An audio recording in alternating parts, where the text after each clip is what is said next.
Tremblement de terre apocalyptique au Maroc. Appel à la repentance. Jésus-Christ revient bientôt.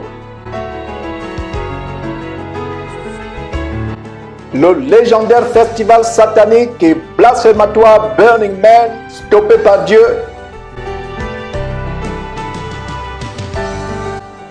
Tentative d'un nouveau coup d'État au Gabon par le faux pasteur Mike Joktan.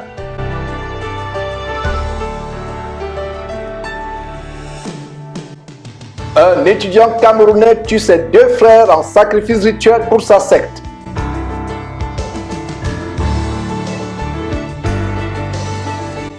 Au Kenya, le gouvernement ferme 5 églises suite au massacre des affamés du jeûne qui a fait près de 500 morts il y a 4 mois environ.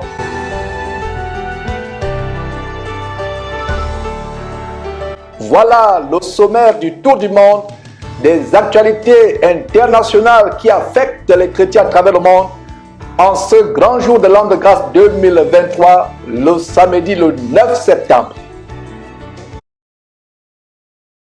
Nous revenons après ce tremblement de terre cataclysmique, apocalyptique du côté du Maroc, avec une autre catastrophe naturelle maintenant du côté des États-Unis, au Nevada, dans l'état du Nevada, où des pluies diluviennes, des pluies torrentielles ont éparpillé, ont dispersé les participants d'un abominable festival, un festival légendaire aux États-Unis, le festival de Burning Man, qui se passe chaque année. Les participants de ce festival se sont retrouvés piégés dans ce grand désert, dans des flaques de boue, dans un véritable océan de boue. Leurs voitures embourbées, ils étaient aux amois. Il y a eu des bouchons monstres qui ont paralysé cet endroit. Et la raison pour laquelle, mes frères et sœurs, j'en parle, je pense que Dieu a frappé, disons, averti les participants de ce festival abominable. Dieu les a avertis. Il y a eu des arcs-en-ciel qui ont apparu dans le ciel. Et vous savez que quand l'arc-en-ciel apparaît dans le ciel, c'est un signe de la clémence de Dieu, que Dieu pouvait détruire, engloutir cet endroit. Mais il n'a voulu tout simplement user de clémence, il n'a pas voulu engloutir, il n'a pas voulu punir. Beaucoup parmi vous n'ont certainement jamais entendu parler de l'abominable et satanique festival Burning Man. En français, l'homme qui brûle, Burning Man ou l'homme qui brûle. Le festival Burning Man ou l'homme qui brûle, pour vous qui ne le savez pas, est le fameux méga événement satanique organisé chaque année dans le désert du Nevada, dans une ville appelée Black Rock City. Black Rock City. Les participants viennent de presque toutes les couches sociales, de presque toutes les régions des États-Unis et même à travers le monde. Et ces participants sont parmi les êtres humains les plus pervers, les plus possédés par les démons, les plus débauchés de la planète Terre. Ils construisent des choses bizarroïdes, des cauchemardesques que même Hollywood ne peut pas imaginer. Hollywood ne saurait imaginer.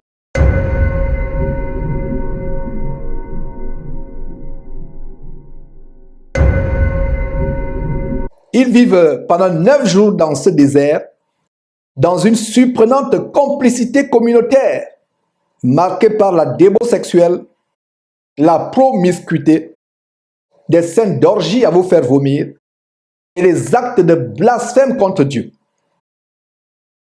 Au terme de ces 9 jours, ils brûlent une gigantesque statue, une méga statue, représentant un homme. D'où l'appellation de Burning Man. Donc après 9 jours de débauche, de fornication, de blasphème contre Dieu, il y a une gigantesque explosion d'une statue comme celle que vous êtes en train de voir, la statue de 2 homosexuels qui s'embrassent. Ils brûlent donc cette statue dans une explosion. Il n'y a pas de mots pour qualifier cette explosion. Un spectacle à vous couper le souffle et qui procure une certaine jouissance à tous les pyromanes du monde entier, possédés par les démons. Donc après 9 jours, ils brûlent cette gigantesque statue. Et ça, c'est la statue d'une certaine année. Donc voilà, mes frères, ce qui se passe après 9 jours.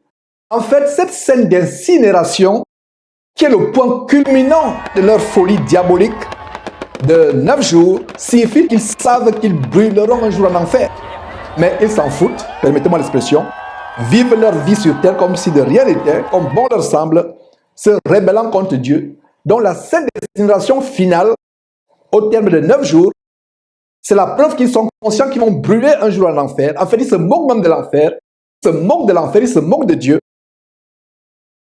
Ce groupe de tarés, de cinglés et de dégénérés vivent ensemble et fonctionnent autour des 10 principes fondamentaux de la philosophie humaniste diabolique qui sont 1.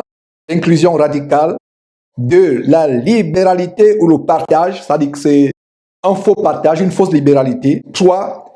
La démarchandisation, c'est-à-dire l'opposition à tout ce qui est vendu. 4. L'autonomie radicale. 5. L'expression radicale de soi. 6. L'effort communautaire. 7. La responsabilité pseudo-civique. 8. L'absence de traces. 9. La participation. 10. L'immédiateté ou l'improvisation. Ce festival a été mis sur pied en 1986 par un concepteur illuminé, inspiré par des légions de démons qui le possédaient. Il a commencé avec seulement 20 personnes en 1986, mais ce festival diabolique s'est développé par milliers chaque année. Et cette année, il y a environ 80 000 personnes qui devaient y participer. Voilà comment Dieu a conduit ces pervers en les éparpillant, en les dispersant, en les piégeant dans le désert. Ces dégénérés, possédés par les démons, se livrent à des orgies, à des actes terribles, mes frères et sœurs, sortis des films d'horreur. Ils rivalisent d'hardiesse et dépassent même les plus effrayants films d'horreur de Hollywood, vivant dans la débauche pendant 9 jours, toutes sortes d'excès, toutes sortes de débordements. Ça nous rappelle quoi? Ça nous rappelle le veau d'or en Exode chapitre 32, l'histoire du veau d'or. Vous voyez la plaque qui vient de circuler, vous pouvez mourir à n'importe quel moment. Donc, ils vivent leur vie à 100 à l'heure, 200 km à l'heure, 500 km à l'heure. Vivent leur vie, toutes sortes de débordements, toutes sortes de débauches. Et voilà, mes frères et sœurs, les prophéties de la fin des temps qui se déroulent effroyablement sous nos yeux, effroyablement sous nos yeux. Les gens dans la fin des temps, y compris les faux chrétiens, vivent dans le débordement de plaisir. Ils aiment le plaisir plus que toute autre chose. Passionnés de plaisir. Aimant le plaisir plus que Dieu. D'ailleurs, ils n'aiment même pas Dieu. Vous voyez, des symboles de suicide, comme vous venez de voir cette femme pendue. Des choses terribles. Ils s'amourachent, forniquent, la bestialité. Ils vont avec des animaux au vu au-dessus de tout le monde. L'homme va avec l'homme au vu au-dessus de tout le monde. La femme va avec la femme au vu au-dessus de tout le monde. Il y a des statues gigantesques avec des symboles sataniques, toutes sortes de dégénérés à travers le monde. Ils construisent des choses cauchemardesques, comme je l'ai dit, des choses bizarroïdes. Et tout un symbole, rien n'est par hasard. Tous ces objets monstrueux qu'ils construisent, en fait, ils représentent les démons. D'ailleurs, la plupart de ces concepteurs, de ces inventeurs qui font ces choses sont inspirés par les démons qui leur inspirent à faire ces choses. Regardez un homme sorti de terre. En fait, c'est l'homme qui se rebelle contre Dieu, l'homme qui défie Dieu, l'homme qui pense qu'il peut s'en foutre de Dieu, permettez-moi l'expression, qui peut vivre sa vie sans se soucier de Dieu. Donc voilà comment Dieu a frappé par une tornade ce festival diabolique de célébration à Satan. Le péché à un niveau, est-ce que vous saviez que des choses comme ça se passent à travers le monde? Ici aux États-Unis. Les États-Unis, c'est la Sodome et la Gomorre des temps de la fin. Et les gens de Ninive, les gens de Sodome et Gomorre, nous jugeront. Regardez les orgies qui se passent en plein jour. Des gens qui forniquent, qui font des choses terribles. Des choses qui se passent en plein jour. C'est terrible. Regardez cette ville gigantesque dont le tracé ressemble à un dessin inspiré par les extraterrestres. Et vous et moi, nous savons que c'est les démons. Ils se livrent au plaisir, à la débauche, à la perversité, tous les jours. Pendant 9 jours, c'est tout ce qu'ils font. Et vous voyez, les gens de toute la société, du bas de l'échelle sociale jusqu'au sommet de l'échelle sociale, ils se déguisent, on ne sait plus qui est qui. Ils vivent dans une complicité communautaire surprenante. En fait, c'est la rébellion contre Dieu. Ils passent le temps à brûler toutes sortes de choses, à construire et à brûler, parce que leur principe, c'est que dès qu'ils ont fini le festival, ils brûlent tout, ils ne laissent pas de traces. Voilà. Les pyromanes qui sont là, ils font des incendies spectaculaires. C'est l'euphorie, c'est la liesse. Les gens possédés par les démons. Pendant 9 jours de débauche, de dérèglement, d'excès. En fait, ces gens ne savent pas que ils vivent déjà l'enfer sur terre. Ils se moquent de Dieu, mais on ne se moque pas de Dieu. Ce qu'un homme aura sémé, il le récoltera aussi. Alors, ça fait près de 20 ans que je vis aux États-Unis. Ce n'est que cette année que j'ai entendu parler de ce festival diabolique, de Burning Man. À cause de quoi? À cause des pluies qui ont inondé cette partie du désert du Nevada, transformant le désert du Nevada en un océan de boue, qui a piégé les participants à ce festival diabolique. Ils brûlent même à la fin de ce festival, se moquent de l'enfer. Voilà la signification qui est derrière. L'enfer n'existe pas. L'enfer, c'est une illusion. Ils défient l'enfer. Ils défient Dieu. Mais ces flammes que vous voyez sont ainsi annonciateurs des flammes de l'enfer que beaucoup connaîtront éternellement. Ces flammes spectaculairement gigantesques sur votre champ, peut-être ne les brûlent pas. Mais les flammes de l'enfer les brûleront s'ils ne se repentent pas éternellement. Il n'y aura pas de fin. De siècle en siècle, de millénaire en millénaire, jusqu'à l'éternité. L'éternité n'a pas de fin. L'éternité n'a pas de fin. Donc voilà mes frères et sœurs, ce qui se passe. Les cris de joie, la liesse, l'euphorie populaire générale. Et là, c'est environ 100 000 personnes. Dans une vaste étendue du désert du Nevada, chaque année, les gens posent le plaisir. Quand la Bible disait parler de plaisir à la fin des temps, voilà l'extrême de plaisir. Nous vous ouvrons les yeux. Le monde dans lequel nous vivons a atteint un autre niveau.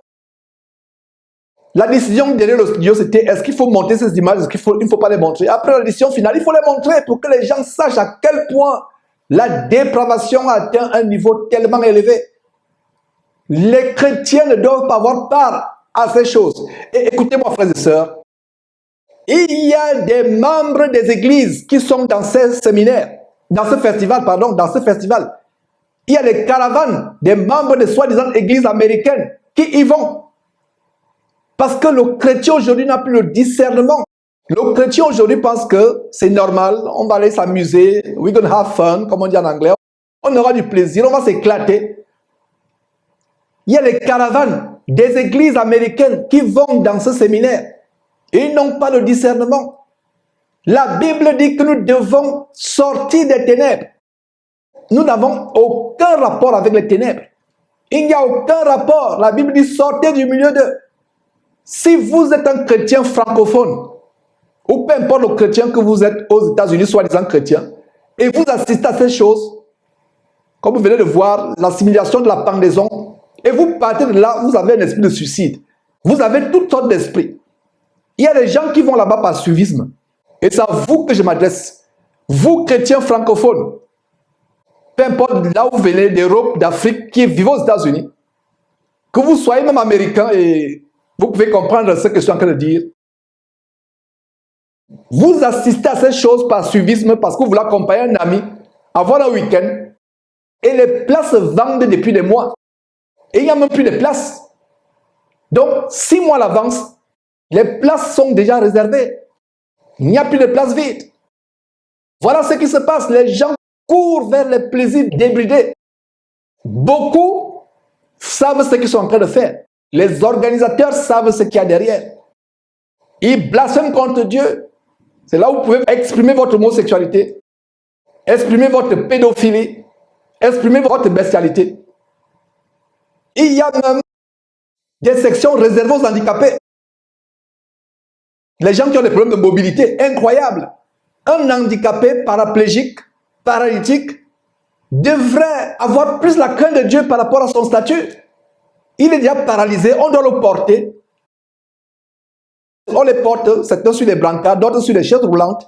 On les porte pour qu'ils assistent à ce spectacle macabre. C'est terrible, mes frères et sœurs. Je ne savais pas que des choses comme ça se passaient aux États-Unis. Oh, mes frères et sœurs. Quand je dis souvent que les États-Unis, c'est la Sodome et Gomorrhe des temps modernes, c'est même plus que Ninive. La génération de Ninive, la génération de Sodome et de Gomorrhe, au jour du jugement, se lèveront et diront, grand Dieu, tu nous juges sévèrement, mais regarde, ceux-là nous ont dépassé 1 milliard de fois dans la débo sexuelle, dans la perversité, dans la méchanceté, dans le blasphème contre Dieu. Ils nous ont dépassés. C'est terrible. Rien n'est par hasard. Vous pouvez voir le site. Vous avez l'impression que c'est un symbole satanique gigantesque. Vous avez l'impression que c'est les démons. Ce n'est même pas une impression, ce sont les démons qui leur ont inspiré. Et voilà le site Vue du ciel, où environ 80 000 personnes sont logées. Et c'est au centre qu'on fait toutes sortes d'orgies, de spectacles, de blasphèmes. Et voilà comment, cette année, il y a quelques jours, le week-end passé, Dieu les a frappés, les a confondus. Des voitures embourbées, des personnes piégées. Il y a eu même des morts. dont le spectacle n'a plus eu lieu. Voilà comment Dieu a dispersé exactement l'histoire d'Exode chapitre 32.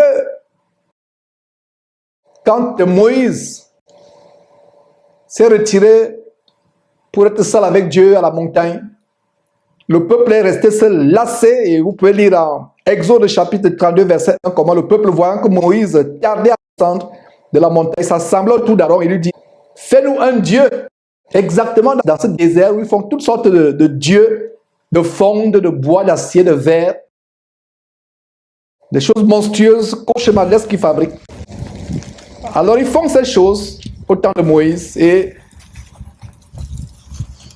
nous voyons au verset 5 comment, lorsqu'Aaron vit cela, verset 5, lorsqu'Aaron vit cela, il bâtit un autel devant lui et il s'écria, demain il y aura une fête dans l'honneur de l'Éternel. Demain. Le lendemain, ils se levèrent de bon matin, ils offrirent des holocaustes et des sacrifices d'action de grâce. Et les sacrifices que ces gens offrent sont leurs propres âmes. Aaron et Israël à l'époque, les Israéliens à l'époque, ils offraient des sacrifices à d'autres dieux, à un dieu fait de fonte, le veau d'or. Donc le peuple s'assit pour manger et pour boire, puis ils se levèrent pour se divertir. Voilà les temps de divertissement. Donc il y a eu cette pluie torrentielle envoyée par Dieu pour les éparpiller. Voilà l'arc-en-ciel, justement, qui apparaît au ciel. Et vous savez ce que représente l'arc-en-ciel, pour vous qui lisez bien votre Bible. Quand Dieu a détruit la terre au temps du grand déluge en Genèse chapitre 6, Dieu s'est repenti d'avoir détruit la terre. Alors il a établi l'arc-en-ciel comme étant un signe de sa miséricorde envers la terre, un signe de sa promesse qu'il ne détruirait plus la terre avant la fin des temps, avant le retour de notre Seigneur et Sauveur Jésus-Christ, il ne détruirait plus la terre. Est-ce que vous pensez que c'est par hasard que l'arc-en-ciel est apparu dans le ciel ce jour-là? Ce jour où il y a eu cette pluie torrentielle diluvienne qui a transformé le désert en une mare de boue, en un océan de boue. Est-ce par hasard? Dieu, dans sa miséricorde, fait apparaître un arc-en-ciel depuis le ciel, et certains ne comprennent pas que c'était la miséricorde de Dieu. Vous les voyez maintenant, ils sont couverts pour se protéger du froid dans ce désert isolé des États-Unis. Et justement, vous voyez cette main, selon les informations que nous avons reçues, il y a eu une épidémie soudaine d'Ebola dans ce camp. Vous voyez la main d'un participant qui a des pustules sanguinolentes et peut-être purulentes. Voilà, l'Ebola, subitement, mes frères et sœurs. Dieu a éparpillé ces gens. les a dispersés. L'arc-en-ciel que vous voyez, c'est la preuve que ces gens auraient pu être totalement tués ce jour-là. Est-ce que vous voyez comment notre Dieu est miséricordieux? Est-ce que vous voyez comment Dieu est miséricordieux? Ces gens auraient pu être tués. Comme au temps de Moïse, justement, il y a eu aussi des serpents brûlants venus du ciel. Une autre catastrophe, la terre s'ouvre, engloutit les gens qui se sont rebellés contre Moïse au temps de la grande révolte de Corée. Donc Corée était l'instigateur. Le tremblement de terre qu'il y a eu au Maroc aurait dû se produire au désert du Nevada. Mais en lieu et place du tremblement de terre, c'est un arc-en-ciel qui apparaît dans le ciel. N'est-ce pas la preuve de la miséricorde de Dieu? On ne s'amuse pas avec Dieu. On ne s'amuse pas avec Dieu. Vous vous amusez avec Dieu, vous allez le rencontrer, mais Dieu a manifesté sa miséricorde. Il y a eu un autre incident dernièrement, lors d'un autre spectacle de pyromanie, c'est-à-dire d'experts à un incendie spectaculaire.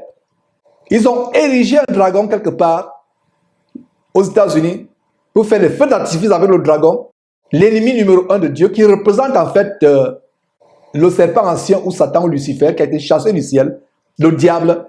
Et qu'est-ce qu'on a vu? Selon la vidéo qu'on vous a montrée, vous pouvez d'ailleurs revoir cette vidéo, le monstre qui a été érigé, le dragon a pris feu, il s'est brûlé à la stupéfaction générale. Voilà ce qui se passe quand on blasphème contre Dieu. Les voilà maintenant revenus dans leur bon sens, couvrant leur corps, vêtus de manteau, comparé avec les images d'orgie que vous avez vues il y a quelque temps. Dieu les a remis à l'ordre, leur sens reprouvé, des voitures embourbées, des hommes et des femmes en pleurs. Où est passé leur orgueil? Il est temps pour l'humanité de se repentir. Avec le tremblement de terre du Maroc, qui a été le sujet précédent que nous avons évoqué, c'est la preuve que Jésus est à la porte, le Seigneur Jésus-Christ est à la porte. Toi qui suis cette émission actuellement, tu dois comprendre que les temps sont mauvais. Les temps sont mauvais. L'heure est grave. C'est l'occasion pour nous de nous repentir. Ceux qui veulent vivre dans le péché, qu'ils pêchent davantage. Qui continuent à pécher. Ceux qui veulent se sanctifier, vivre dans la crainte de Dieu, qu'ils se sanctifient davantage. Le Seigneur Jésus reviendra soudainement, enlever ses élus, ceux qui auront persévéré jusqu'à la fin, et punir le monde entier, mes frères et sœurs. Voilà ce que je voulais montrer par rapport à cette catastrophe qui a dispersé, qui a paralysé, stoppé net la folie légendaire de ce festival abominable et blasphématoire du côté du Nevada. Quand nous revenons, ce sera pour évoquer le sujet de la tentative du coup d'État perpétré par un abominable faux pasteur que nous avons dénoncé par le passé de Jésus-Christ TV du côté du Gabon, Mike Joktan, qui a voulu renverser le nouveau gouvernement militaire de transition et a été pris la main dans le sac et est en train de réfléchir sur son sort dans les géoles de la tristement célèbre prison de Libreville, le Gros Bouquet. Vous connaîtrez la vérité vous affranchira.